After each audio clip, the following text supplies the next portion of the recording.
Next gen astro நேயர்களுக்கு அடியேன் உங்கள் சிவயோகி சிவசக்திமான் சுவாமிகள் வணக்கத்தை தெரிவித்துக் கொள்கிறேன். இந்த பதிவில் செப்டம்பர் மாத ராசி பலன்கள் தான், 12 ராசிகளுக்கு உண்டான செப்டம்பர் மாத ராசி பலன் தான் சொல்ல போகிறேன். அதுக்கு முன்னாடி என்னோட குருநாதனுடைய ஓம் குரு பேரமே நற்பரு நற்பரு நற்பரு ஓம் காஞ்சி சாந்தரு தன்மையோ தெரிவித்து என் ஆத்மா மகா காலி வருங்க. ஓம் காளிதாசாய விப்ளகே மசான வாசுந்தர் தன்னோ அவர் பெரிய எந்த ஒரு பலன்கள் சொல்கிறது அதோட பொதுவான பலன்கள் முன்னாடி சொல்லிட்டு தான் அப்புறமா வழக்கமாக 12 ராசிக்கு உள்ள பலன்கள் சொல்கிறது. அது தின பலனாக இருந்தாலும் வார பலனாக இருந்தாலும் மாத பலனாலும் வருஷ பலனாக. இப்போ அந்த வகையில் உங்களுக்கு கிரகங்களுடைய நிலவரத்தை இப்போ பார்ப்போம். ரிஷபத்தில் குரு இருக்கார், மிதுனத்தில் செவ்வாய் இருக்கார், கடகத்தில் சந்திரன் இருக்கார், சிம்மத்தில் சூரியனும் புதனும் இருக்காங்க, கன்னியில் கேதுவும் சுக்கரனும் இருக்காங்க, கும்பத்தில் சனி வக்ரம் பெற்றிருக்காரு, மீனத்தில் ராகு இருக்காங்க. இதுதான் இப்போ உள்ள கிரகங்களுடைய நிலவரம். இந்த மாதிரி கிரகங்கள் இருக்கும்பொழுது இந்த செப்டம்பர் மாதம் எப்படி இருக்கும், என்ன மாதிரி பலன்கள் கொடுக்கும் அப்படின்ட்டு சொல்ல போகிறேன். பெரும்பாலும் இப்போ குரு சுக்கரோட வீட்டில் இருக்கிறதுனால நல்ல விஷயங்கள் நடக்கும். இவர் சுபகரங்கள் இல்லையா, எல்லாருடைய ஆசைகளும் நிறைவேறும், தேவையான பொருட்கள்லாம் வாங்கி மகிழ்வீங்க, சந்தோஷமாக இருப்பீங்க. எங்கே பார்த்தாலும் சுற்றுலா கேளிக்கை அப்படிலாம் போயிட்டு வருவீங்க. எல்லாருக்குமே பொதுவான பலன் தான், போயிட்டு வருவீங்க, சந்தோஷமாக இருப்பீங்க. அதே மாதிரி செவ்வாயுடைய பலன் பார்க்கும்போது அவர் மிதுனத்தில் இருக்கார். மிதுனத்தில் இருக்கும்போது கல்விகள், குழந்தைகள் வகையில் பெரியவங்களை கல்வி, இந்த தொழிற்கல்வி, அதாவது இந்த சாதாரண கல்வியோட தொழிற்கல்வியில் பிரபலமாவீங்க. அந்த தொழிற்கல்வியில் இன்னும் விஸ்தரிப்பு செய்யப்படும். புதிய கல்விகள் சொல்கிறேன், அது மாதிரி புதிய தொழிற்கல்வி, டெக்னிக்கல் எஜுகேஷன் சொல்கிறீங்க, அதெல்லாமே நல்லபடியாக நடக்கும். இதெல்லாம் பூமி லாபங்கள் எதிர்பாராத வகையில் ஏற்றமாக இருக்கும். பூமி விலைக்கு விற்கிறோம், இன்றைக்கி நல்ல விலைக்கு விற்கலாம். இது மாதிரிலாம் உள்ள சூழ்நிலையாக இருக்குது. அது இல்லாமல் சந்திரன் நல்லா ஒரு சுயமாக ஆட்சி பெற்றனால பெண்கள் கை ஓங்கியிருக்கும், அவங்களோட முன்னேற்றம் நல்லாயிருக்கும். இருந்தாலும் அவங்க மேலே அவங்களுக்கே கவனம் வேணும். ஜெகதேப ஜாகிரதை வரணும். இப்போ உள்ள சூழ்நிலை சரியில்லாம இருக்கிறனால அவங்க கொஞ்சம் பார்த்துக்கணும். இது இல்லாமல் குருவார்கள் எல்லாருமே நல்லபடியாக இருப்பாங்க, ஆன்மீகத்தில் உள்ளவங்க முன்னேற்றம் அடைவாங்க. பொதுமக்களுக்கு எல்லாருமே ஏற்றமாக இந்த மாதிரி இருக்க போகுதுன்னு சொல்லிட்டு 12 ராசிகள் பலன் சொல்ல போகிறேன். இது பொது பலன் தான். அந்த ராசிகள் பலன் சொல்லும்போது நீங்கள் கவனமாக கேட்டுக்கணும். சுய ஜாதகத்தை நீங்கள் எனக்கு அனுப்பினால், வாட்ஸ்அப்பில் அனுப்புனீங்கன்னா என்னோடய வாட்ஸ்அப் கீழே இருக்குது, அதில் பார்த்துங்க. சுய ஜாதகம் அனுப்பினா கண்டிப்பாக நான் கரெக்டாக சொல்ல முடியும். அதில் தான் உங்களுக்கு கரெக்டான பதில் கிடைக்கும். இது பொதுவான பலன் தான் அப்படின்னு சொல்லிட்டு இப்போது 12 ராசிகளோட பலனை பார்க்கலாம். அன்பனேயர்களே, 12 ராசிகளுக்கு உண்டான செப்டம்பர் மாத ராசி பலன் தான் சொல்லிட்டு வரேன். அந்த வகையில் இப்போது மகர ராசிக்காரன் சொல்ல போகிறேன். மகர ராசிக்காரங்க தவிச்சிருப்பாங்க. என்னடா இது இப்போ தான் 7.5 சனி முடிய போகுது, நம்மளுக்கு இன்னும் கஷ்டமாக இருக்கே, என்ன தான் படுக்க போதோ, இந்த மாதம் எப்படி தான் இருக்க போகுது நினைப்பீங்க. கண்டிப்பாக இந்த மாதம் உங்களுக்கு நன்மையாக இருக்கக்கூடிய மாதமாக தான் இருக்க போகுது. நல்ல விஷயங்கள் நடக்க போகுது, அதுதான் முக்கியமாக சொல்லணும். நல்ல விஷயங்கள் நடக்க போகுது, அப்படிப்பட்ட மாதம் தான் உங்களுக்கு. அப்போது மகர ராசிக்காரங்களை பார்க்கும்பொழுது தேடி வரும் உதவிகள், ஒரு உதவி கேட்டிருப்பீங்க. அவங்க வீட்டுக்கு அதாவது ஃபோனில் சொல்லிட்டு தானே வருவாங்க, வீட்டில் இருக்கீங்களா, நான் ஃபோன் பண்ணிட்டு நான் வரேன் அப்படின்னு சொல்லுவாங்க. எதிர்பாராமல் வீட்டுக்கு உதவி பண்ணுவாங்க. அதுதான் உங்களுக்கு நடக்கும். நோட் பண்ணி வச்சுங்க, எழுதி வச்சுங்க. அப்போது மகராசிக்காரங்களுக்கு தேடி அந்த உதவிகள் கிடைக்கும். தடைப்பட்ட சுபகாரியங்கள் கண்டிப்பாக நடக்க போகுது, அதுவும் நல்லவே நடக்கும். நினைச்ச எண்ணங்கள் பலிதமாகும். மனசில் நினைச்சது எல்லாமே நடக்கும். நம்ம நினச்சோம், அப்புறம் வந்துட்டாரே, நம்ம இந்த பொருள் வாங்கணும்னு நினச்சோம், இந்த பொருள் நம்மளுக்கு வாங்கிறதுக்கு உண்டான சந்தர்ப்பம் வந்துடுச்சு, இப்படி தான் நினைக்க போகிறீங்க. இப்படி தான் நடக்க போகுது. அப்போது அப்படிப்பட்ட விஷயங்கள் நடக்க போகுது. எல்லாமே கிரகங்களுடைய அந்த பார்வைகள், கிரகங்கள் நின்ற இடங்கள், அதனுடைய சால பலன்கள், பார்வை பலன்கள், இதெல்லாமே நடக்கும். தெய்வத்துடைய அருட்பார்வை, இது மாதிரி தான் நடக்க போகுது. இது எல்லாமே கண்டிப்பாக கலந்து நடக்கும்போது எல்லாமே உங்களுக்கு நல்லது தான் நடக்க போகுது. அது நம்ம குடும்பத்தில் குதூகலமான வாழ்க்கையாக இருக்கும், சந்தோஷமாக இருப்பீங்க, நினச்ச சாப்பாடு சாப்பிடுவீங்க.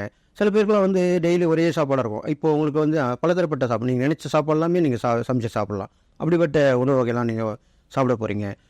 இருந்தாலும் வெளி உணவுகளை சாப்பிடாம இருக்கிறது நல்லதுன்னு சொல்லப்பட்டிருக்கு. உங்களுக்கு உடல் ஆரோக்கியம் கொஞ்சம் பாதிக்கப்படுறதுனால கொஞ்சம் கவனமாக இருக்கணும், மருத்துவ பரிசோதனை பண்ணிக்கணும். அப்படி பண்ணிட்டீங்கன்னா நல்லது நடக்கும். இது இல்லாமல் வயதான பெண்கள் வீட்டில் இருந்தாங்கன்னா அவங்க உடம்பு பார்த்துக்கணும். அது அம்மாவாக இருக்கலாம், அக்காவாக இருக்கலாம், பாட்டியாக இருக்கலாம், அது மாதிரி அவங்கள பார்த்துங்க. அது இல்லாமல் அவங்களுக்கு உதவி பண்ணிட்டு வாங்க, கவனமாக இருந்து வாங்க. அவங்க மூலிமா நல்ல விஷயம் நடக்கிறதுக்கு வாய்ப்பு இருக்குது உங்களுக்கு. இது இல்லாமல் அரசு துறை சார்ந்தவங்களுக்கு அதனுடைய அண்டர்டேக்கிங் சொல்லுவாங்க, கவர்மெண்ட் அண்டர்டேக்கிங் சொல்லுவாங்க. அந்த மாதிரி துறையில் அரசு சார்ந்து இருக்கிறவங்க, அவங்க மூலிமா நல்லது நடக்கும். அவங்க அந்த துறையில் இருக்கவங்க நல்லது நடக்க போகுது. ஏற்றுமதி இறக்குமதி வாணிகள்லாம் நல்லபடியாக இருக்க போது, எக்ஸ்போர்ட் இம்போர்ட் சொல்லுவோம் இல்லையா, அதெல்லாம் நல்லாயிருக்கும். இது இல்லாமல் ஆயில் இன்சூரன்ஸ், லைஃப் இன்சூரன்ஸ் சொல்கிறேன், இன்சூரன்ஸ் சம்மந்தப்பட்டு அதில் இருக்கவங்களுக்கு நல்லா நடக்கும். அவங்களுக்கு நல்லா வளர்ச்சி அடைவாங்க.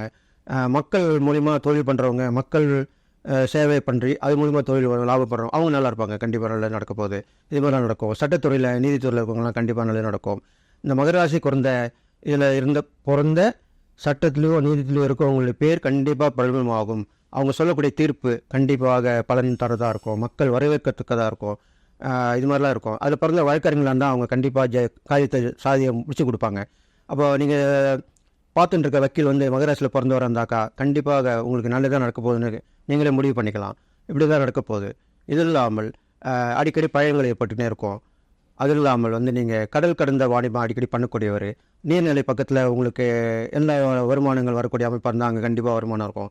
அங்கே நீங்கள் செய்யக்கூடிய ஸ்தாபனங்கள் இருந்தாலும் ரொம்ப வளர்ச்சி பெற போகுது. அப்படி தான் நடக்க போகுது.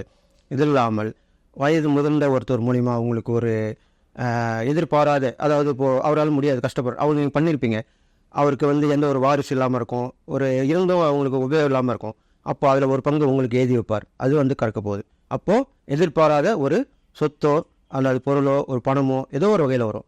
அப்படி உங்களுக்கு வரப்போகுது. அதை நீங்கள் தைரியமாக அனுபவித்து சந்தோஷமாக இருக்கலாம் அப்படின்னு சொல்லிட்டு நீங்கள் செய்யக்கூடிய எரிப்பறிகால்னு பார்க்கும்போது சிவனை வழிபட்டுவாங்க. அந்த சிவனுக்கு இப்போது எப்படி சொல்கிறது, திருநீலகண்டர், அதை அந்த மருந்து விஷத்தை கொண்டு செய்வார், அப்படிப்பட்ட சிவனை வழிபட்டு வரலாம்.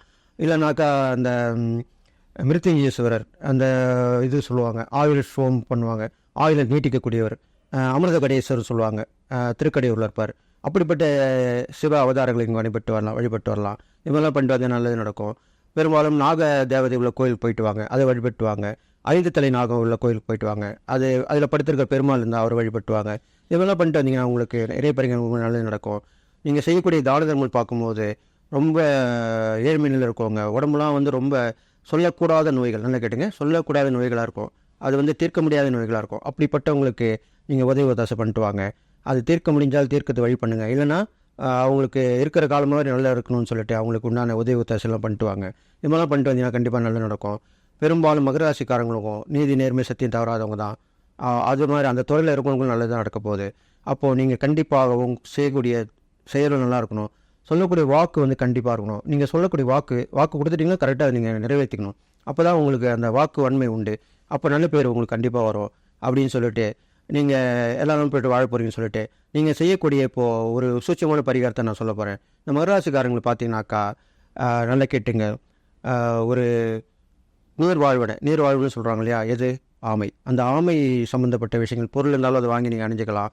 அந்த ஜூவில் ஆமைக்கு போனீங்கன்னா அந்த ஆமைக்கு உணவு கொடுத்துட்டு வரலாம். ஏன்னா ஆமை நீண்ட நாள் வாழக்கூடியதிலே விசேஷமானது. அது ரொம்ப வருஷமாக வாழக்கூடியதான் ஆமை. அப்படி அந்த நீண்ட ஆயுள் உள்ள அந்த ஆமைக்கு நீங்கள் ஆமை மோதிரம் இருந்தால் போட்டுக்கலாம். அது மாதிரி அதை பொருள் இருந்தால் தரிச்சிக்கலாம். அது எதாவது பொருள் இருந்தால் வயிற்றில் வாங்கி வச்சுக்கலாம். இல்லை என்றால் ஜூவில் ஆமை பார்க்கப்பீங்க, அந்த ஆமைக்கு போய் உணவு கொடுத்துட்டு வரலாம். அது நீங்கள் தரிசனம் பண்ணிட்டு வந்தாலே போதும். அதுக்கு சில பேர் உணவு கொடுக்க ஒத்துக்க மாட்டாங்க. அப்போ என்ன பண்ணுன்னு கேட்பீங்க. அப்போ அதை தரிசனம் பண்ணுங்கள். 3 முறை தரிசனம் பண்ணுங்கள். 3 முறை கும்பிட்டுட்டு நீங்கள் உங்கள் வழியை பார்க்கலாம். கண்டிப்பாக நல்லது நடக்கும். இதெல்லாம் சுவிட்சோன பரிகாரம் தான். அப்போ கண்டிப்பாக நல்லது நடக்கும் அப்படின்னு சொல்லிட்டு நீங்கள் இந்த மாத பலன் கண்டிப்பாக உங்களை நன்மை தான் செய்யும். தீமை கண்டிப்பாக உங்களை விட்டு அழிஞ்சிடும்னு சொல்லிட்டு எல்லா நலமும் வளம் பெற்று வாழ்ப்புன்னு சொல்லி வாழ்த்தி விடைபெறுகிறேன். நன்றி, வணக்கம்.